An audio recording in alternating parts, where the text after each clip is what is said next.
Yan, kakauwi ko lang and nag-meditation ako and walking. And I just give you info about my dinner. Actually, it's so late na, 11 o'clock.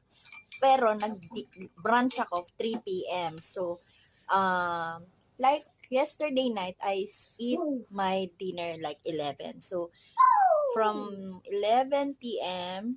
to 3 p.m. almost, how many hours ako?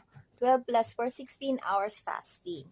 And, yun ang routine ng eating ko, 3 to 11. Then, I have here high fat. It's omega-3. This is Diles.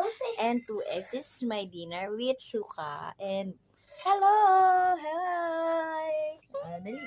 Gutom ka? Kumain ka na ba? I want this one. Pwede ba yan sa'yo? Hindi.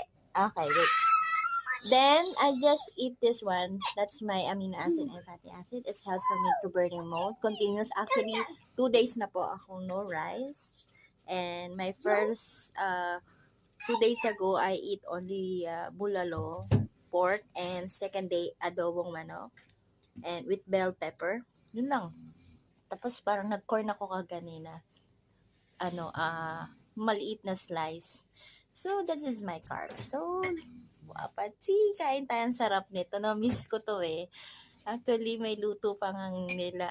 Tinolang manok. So, bukas ko naman yon baon. So, for now, my dinner is like this. It make help my body boost, low inflammation,